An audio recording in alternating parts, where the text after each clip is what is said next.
We got a president of the United States who... I agree. So yeah, that was just the sound of Donald Trump's name being met with a chorus of boos, and I absolutely loved it. I really hope that when the history books records Donald Trump, that anyone that says his name out loud just gets booed completely out of the room or laughed completely off of a stage, because that's how his name should be remembered. I really believe that Donald Trump's name should be remembered alongside Benedict Arnold and Judas Iscariot, to the point that no one would ever want to name their kid Donald again. And no disrespect or you know, no hate toward my friends that are named Donnie, but man, I want his name to have that kind of stain on it when this is all said and done. And I really believe that it will. But right now we have Bernie and AOC out there. They're still crushing it everywhere they go. They're drawing huge crowds because people are tired of this. And I'm so glad to see people out. I really wish people would have been this fired up and excited before the election, but I'm not going to harp on that. I'm going to be glad that at least we have some excitement and momentum now. And I really hope that we can keep it up, because the more we keep this up, the more scared that Donald Trump and Elon Musk is going to get. And Bernie points that out in this first clip. Take a look. Donald Trump looks out at this crowd, and they pay attention to this stuff, and Elon Musk does. You are scaring the hell out of them.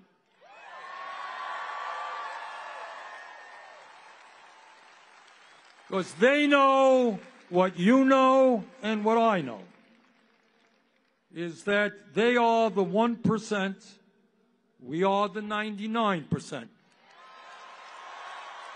When I was out in California, the one thing I said in my speech at the protest was, we have to keep this energy that we have right now bottled up. We can't lose sight of what we're fighting for, and we have to stay on top of it, because if we will, it truly does scare them. More so than they would ever like to admit. Of course, Elon's over on Twitter, and I've seen him mocking Bernie a lot here lately. I'm not going to play the clip that he showed, but he basically just did a reel of Bernie talking about the oligarchs and how that we were on the brink of an oligarchy. And he was trying to paint it in a way that, hey, look, Bernie's been saying this for 30 years. And I'm like, yeah, because that's the direction we've been headed for in 30 years. A lot of times when they share stuff like that, they think that it's some sort of burn or some sort of insult. But actually, I'm like, no, that just proves that he was on point for the last 30 years. And we have been going in that direction. And now Trump and Musk have just pushed the accelerator down and took us even further. And they want to be able to share stuff like that with uneducated people, uninformed and misinformed people that will just continue to spread it around and not take it serious. But on the other hand, if you listen to what Bernie has to say, Bernie's not up there talking about how he loves the poorly educated. Bernie's not sitting up there demonizing education every chance he gets. Instead, Bernie is talking about how that we need an educated workforce. Take a look at this. Brothers and sisters, we live in a competitive global economy. And if we're going to effectively compete, we need the best educated workforce in the world. It is nothing less than insane and counterproductive that we have young people leaving higher education $50,000, $80,000 in debt. We need more doctors. You know what doctors are leaving medical school with? $500,000 in debt. Nurses are leaving $100,000 in debt. Education is a human right, from child care through college. We need sheet metal workers. We need carpenters. We need construction workers. We need apprenticeship programs. We need to make public colleges, universities, and trade schools tuition free. Now, folks, this didn't just start with Donald Trump. The Republican Party has been demonizing education for years. And I always give Trump the hardest time because he's the front man now. But we can't lose sight of the fact that the Republicans paved the way for this for years. I mean, you could go all the way back into the Nixon era Republicans, maybe further, but you could definitely go back there to the Southern strategy and move yourself forward. You could find Reagan and the Bushes and everybody trying their damnedest to demonize education as much as possible. And it's really been right there in mainstream news media, right-wing media, They love to go out there and demonize education in a way that no one will trust that, but they'll trust them. Because that's what they really want. They want people to listen to them and only them, and to never question what they say. So if they can demonize education, then they think that that will glorify the things that they're saying. But it's not just Trump's policy here at home that's dangerous. It's also his policy abroad. And I know these issues means a whole lot to people on our side, so I think it's very important that we listen closely to Bernie. This clip's a little bit longer than what I would normally play, but I think you need to hear every word of it. Take a look at this one. But it is not just Trump's and his administration's domestic policy that we should be concerned about. For the first time in our 250-year history, we have a president who is aligning himself with dictatorship abroad. No, Mr. Trump, Ukraine did not start that war. Putin and Russia did.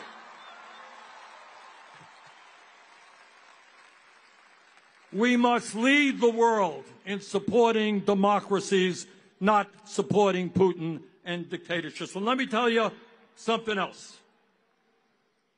Trump wants over $8 billion more dollars to go to Netanyahu's war machine.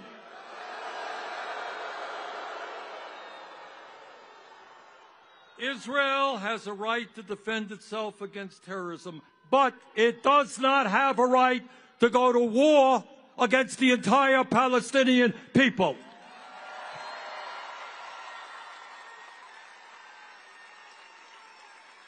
It does not have the right to kill 50,000 people, injure over 100,000, and destroy the entire infrastructure.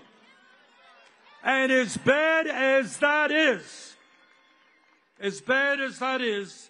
Trump wants to expel the 2.2 million people in Gaza in order to create a playground for his billionaire friends.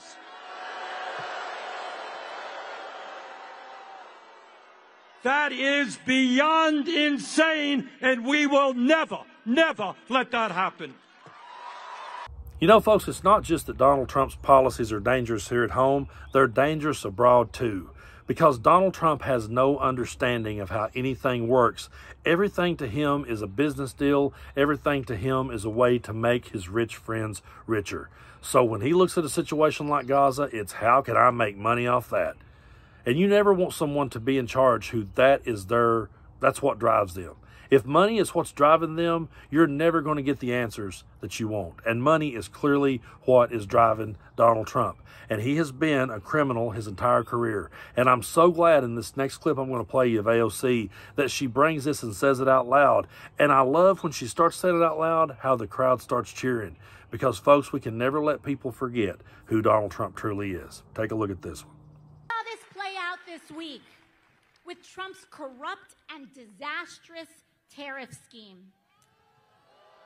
I hope that we all see now that the White House's tariff shuffle here didn't have anything to do with manufacturing like they claimed. It was about manipulating the markets.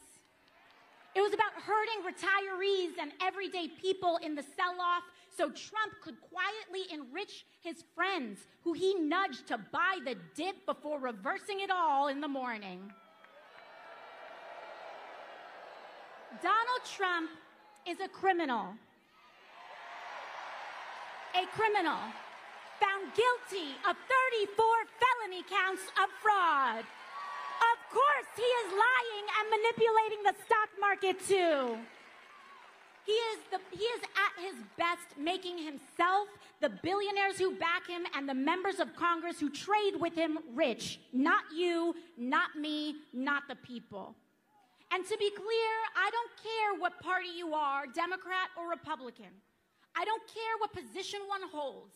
Members of Congress and elected officials holding and trading individual stock is wrong. It must end, and we must ban it. You know, folks, leading up to the election, I sat here in this chair every day and I talked about how Donald Trump was a criminal. and I talked about all of the things that he did. And I said that I felt like he was the single greatest threat to American democracy. I said that before the election. I said that the day of the election. I said that the day after the election. And here we are in April of 2025, and I'm still saying it. And as long as I have a breath in my body, I will be saying it, because it's exactly what he is. And to the Democrats out there who says, well, let's just play nice now. They won, so we have to reach out to them. We have to sit down and break bread with them now because they won. No, they're still exactly who they were. They still did the things they did. They still support the things they support, and they're still a threat to this democracy, more so now than they ever was before.